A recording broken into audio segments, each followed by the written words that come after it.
Radio for Justice brings you up to the minute news and conversation around the criminal legal system in Colorado and beyond. Welcome to Up to the Minute.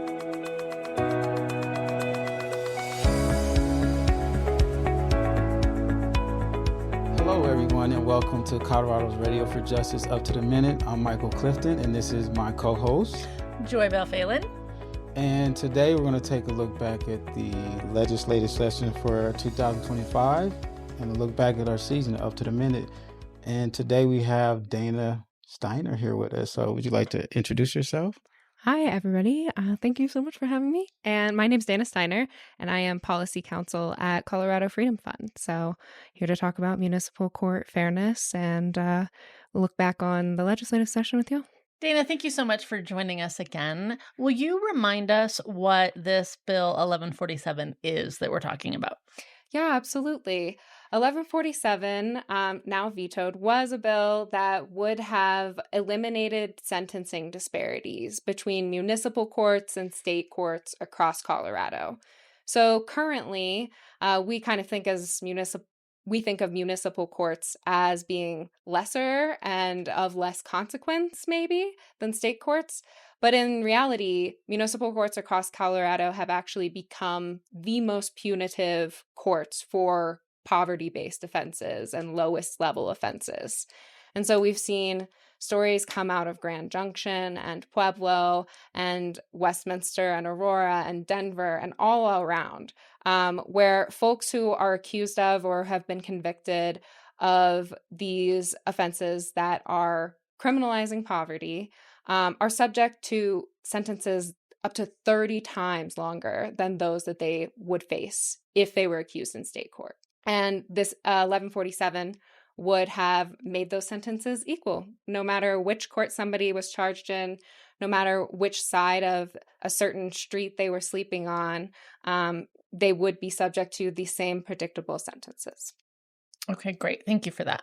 I think we can dive into, unfortunately, your bill was vetoed by the governor. Can you talk about, do you have any understanding of what his issues with it were and why he vetoed it?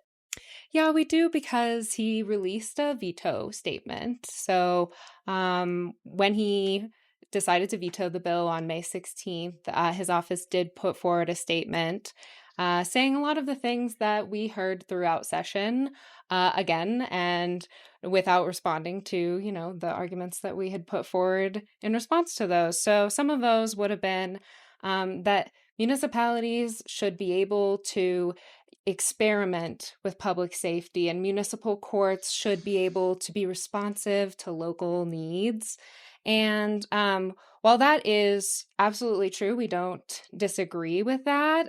It's just that the way that they have been experimenting, which is well documented and proven, has resulted in absolutely extremely disparate sentences, mostly for poor and unhoused folks. So there was that notion. And then there was also the reference in his veto letter to the pending Supreme Court cases and kind of wanting to hold off until those cases were decided and let's see what the court has to say. And of course, our response to that is there are people who are being caged now, currently. We shouldn't wait for a court when these injustices are happening. Thanks for updating us on that. So moving forward, is there plans to bring the bill back up in the next legislative session? We're not sure if it will come this session or a following session, but there's certainly plans to keep fighting for the concepts that are in this bill. What we fought for this session is honestly the bare minimum of what folks deserve. And so we're not going to sacrifice, the sentencing realignment from this bill, or the need for attorneys, or the need for transparency. We'll be back for all of those things. And I know that the coalition is ready to come back too. Query whether it will be this session or a following one. But in the meantime, there is an interest in changes in Denver specifically, because no municipality has to wait for the state to fix their sentences. So I want to have a follow-up just for maybe folks that are new to the legislative process. They don't like this is the first time they've seen something like this. Why is there a question around when this might come back? Like why not next session? That's a really good question. And for those folks, I'd say maybe it will be, but all of the factors that surround whether a coalition should come back for the same bill, it's who's in office, what's going on in the state, how are municipal courts changing. I do think that there will be a question of whether the Supreme Court does make their decision and says sentences for the exact same crime in municipal and state courts should be punishable by the same sentences. If they say that, then the bill is in a little bit of a different place because municipal courts will have to change even if we haven't brought a bill back. There's people in office, there's current events, and then there's the background research that we're able to do on this. So there's a lot of factors, and I think even maybe later this year, we may or may not know the best route forward. Okay. And you mentioned about Denver, the county being a little bit willing to move forward on this. So what does that look like?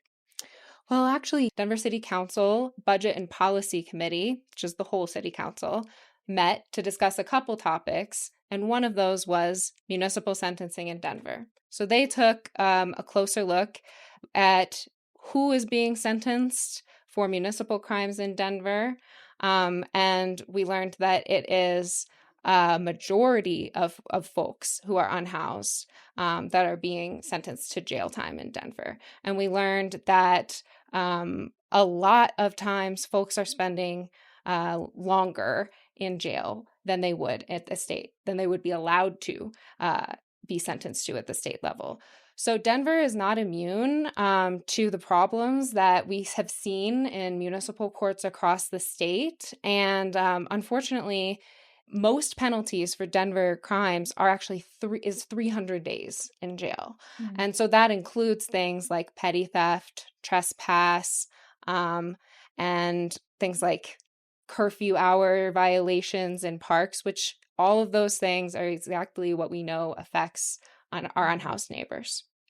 And so there's a lot of work to be done in Denver right now, and this has been a slow creep. I think we talked about it last time, how there's been a ratcheting up over time and of sentences, and Denver did the same. These sentences have not always been this long, and so we need a return to reasonable and fair treatment in Denver and across the state. So I want to roll back for just a minute. You mentioned that one of the reasons Governor Polis vetoed this bill is he wants to wait and see what happens at the Supreme Court level.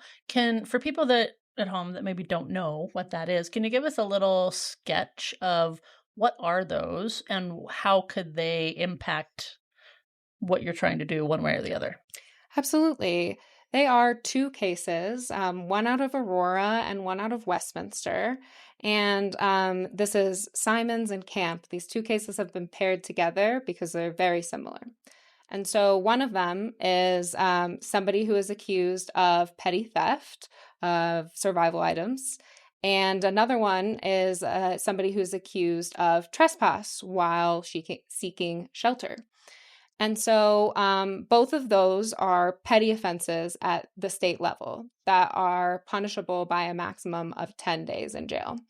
And in both Aurora and Westminster, those are crimes punishable by more than 360 days.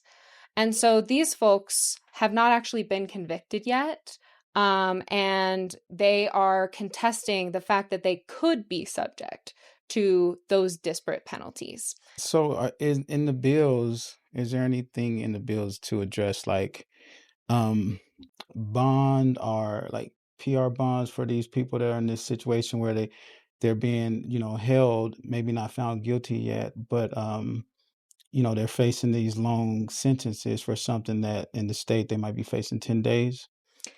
That's a great question. And the answer is these folks actually are required to have personal recognizance bonds in the state of Colorado. And that's due to a 2019 bill that folks at Colorado Freedom Fund were also involved with, along with the ACLU of Colorado. And it requires people who are accused of petty offenses or offenses that are not criminalized at the state level to be released on a personal recognizance bond. And this is because we know that these are crimes of poverty. Folks who are stealing food cannot afford to post a cash bond. So this is something that has been in law in Colorado for more than 5 years now. So luckily that is true. And at the same time, they're facing these really long sentences. And so this is a way that hopefully we can challenge the law, because if somebody is serving a 300-day sentence, the court case will take longer than that. This case has actually been going on since the end of last year, and we don't expect to hear anything until maybe the end of this year. And just for frame of reference, can you so someone is arrested for this trespass, how long is the process until they can get that PR bond and be released back to the streets? That is a very jurisdiction-dependent question, and it's something that we like to look into at Colorado Freedom Fund, because we want to ensure that the pretrial reforms are being followed. And there are a couple of different time requirements once somebody has been arrested. While the booking process itself, when folks are being fingerprinted and photographed and all of those really uncomfortable things, when that's happening, it's included as part of this processing time. So there's a 6-hour processing time from when somebody arrives at the jail and with a PR bond to when they have to be released. And so that's also true if somebody gets a PR bond from a court. They have to be released within 6 hours. So this is part of some of the same reforms that we were talking about earlier, as well as follow-up ones, right? Because we have to come back and figure out where folks are slipping through the cracks and how we can better inform release processes. Definitely. Well, what's next for Colorado Freedom Fund? Well, we have our eye on the 2026 ballot right now, because it's shaping up to be quite complex and to be an interesting and scary confrontation on a lot of fronts, including criminal legal reform, including immigration, including education. And so we're hoping to work in a broad coalition on that. And in the meantime, we are going to be keeping our eye on the Supreme Court, investigating and ensuring that current law is being followed by the courts as well as the cops. I have another question, actually. So there was a lot of talk in this last session around budget crises will only get worse next year. And so I'm curious, how does that potential impact what you guys are doing at Colorado Freedom Fund? And how do you plan for something like that? You know, one thing that we like to talk about is that investing in community is so much less expensive than investing in surveillance, courts, cops, all of these processes that take our community members out of the community, that end up making us less safe by destabilizing folks. And so we have this $1 billion corrections machine in Colorado. That's the state DOC budget, right? And if we weren't passing things like the ballot measure last year that requires us to divert money to police, we would have more money for schools. We wouldn't be, one of the lowest funded states for education. And I think there's quite a lot of barriers that stand in our way, including Tabor. But I also see a lot of pushback against Tabor right now. And I see a lot of pushback against, why are we funding why are we funding surveillance of our communities when our communities aren't getting their needs met? When folks don't have safe and accessible ways to get to and from work, when folks can't afford childcare, when groceries are very expensive. And there is the potential for change. I think there's change that we can make on all fronts. And I would say we don't have to pay for these things out of nowhere. We can stop investing in these death-making institutions and start investing in the life-giving ones. Thank you so much for being here with us today, Dana Steiner. I'm Michael Clifton, and this is my co-host, JoyBelle Phelan. And we'll be right back to take a look at the last year's legislative session, the 2025 legislative session. And this is Colorado's Radio for Justice, Up to the Minute.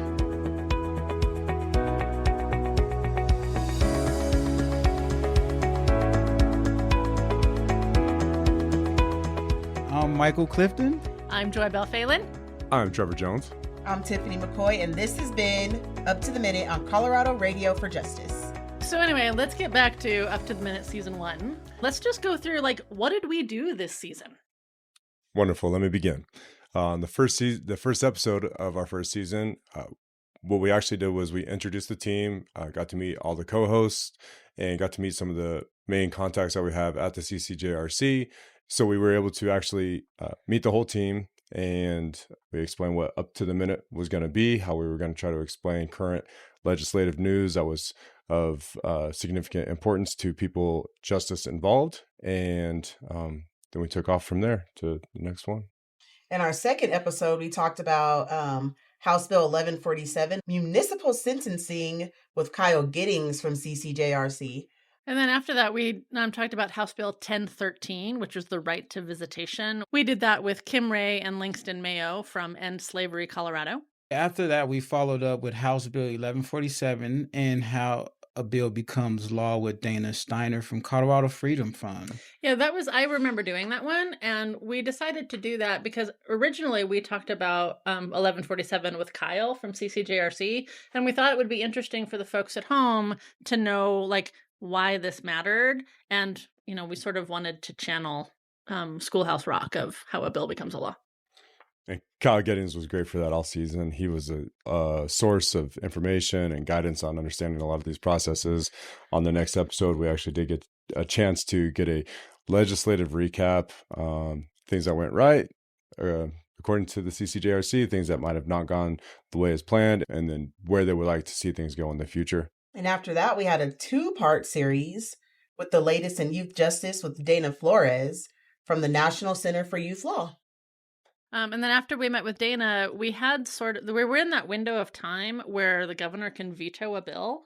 And so we met with Kyle Giddings again from CCJRC because he is great, talking about what might potentially happen with wins and losses for bills that were currently still waiting for signature. After that, we had a conversation more about behind the scenes, the day-to-day work of the criminal legal reform here in Colorado with Jennifer Dillon, Communications Manager for Colorado Criminal Justice Reform, CCJRC. And that interview was led by our CRJ host, Bob Eisman. So looking back, we had a wonderful first season. I think we all learned a whole lot and got a lot of cool experiences out of it. What do you hope as a team individually is the impact of the work that we're doing here at Colorado Radio for Justice, and especially with our show Up to the Minute? For me, I started doing Up to the Minute, not understanding a whole lot about legislation and politics and bills and ballots. So for me, I hope that it helps more people understand this world. Mm-hmm. Yeah, definitely. I know that, you have people on the inside who would like to know what's going on. And some of them actually have community or family on the outside that may keep them informed. But this is a avenue for people to stay informed. All they got to do is tune in on their radio. So I like that, this is providing that. So that's what I'm hoping that the impact is, that more people are informed and aware and are learning about who's working on these bills, learning about these different organizations. I think it's really important. Like, our lived experience here is what really drives so much. Like, I think it's interesting. I often wonder, like, folks who don't know anything about mass incarceration, right? They might think that you get out of prison and you just get on with your life. And I think shows like this and what we're trying to do here talk about, yes, we are, and we're also interested in our community and giving back to our community and like making sure that people are educated about what's happening in their world. And I think that's a lot of what we get to do with Up to the Minute. Man, those are great answers. I love all those. For myself, it really gets back to a voice, and it kind of gets with everyone, the information getting out. The things that were said over this last season needed to be heard. They needed to be said. And Up to the Minute was that outlet. And I believe there was a lot of power in how it was communicated. It's now reserved in digital form for posterity, whatever use that may be. And I think it's a great start. So now, guys, Up to the Minute changes. It changes. Oh, we're going to talk all about it, all right? Check this out. I like we evolve. Yes, okay. Yes. I can dig it. I can dig it. So now we're going to have one episode per month this fall, following the stories of positive change that are happening in the halls of power and on the streets of the cities and towns of Colorado. Beginning in September, you'll catch Up to the Minute every second Monday of the month. And, of course, wherever you get your podcasts. Every second Monday of the month? Every second Monday. So that means You're talking about like Monday, September September 18th? 8th. All right. Okay. Monday, September 8th. Make sure we got it on our calendar. Okay. Sorry. or wherever you get your podcasts. And one more thing, JoyBelle. In January, when the legislative session starts, again, Up to the Minute will be returning to its weekly broadcast. Yeah. Sounds like Wonderful. fun. Cool. I'll be there. Well, guys, listeners at home, we're done with season 1. So thank you so much for being with us for this journey, for being a part of all of our episodes. And don't forget, we will see you September 8th. All right. That's a wrap for today. I'm Michael Clifton. I'm JoyBelle Phelan. I'm Trevor Jones. I'm Tiffany McCoy, and this has been Up to the Minute on Colorado Radio for Justice.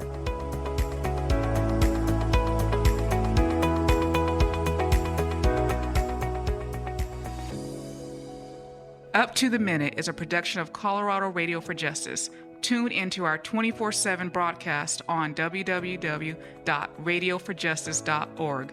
Listen on the app from the App Store and Google Play. Catch this show and other original works shifting the narrative on the criminal legal system on Apple Podcasts, Spotify, YouTube, or wherever you get your podcasts. Colorado Radio for Justice.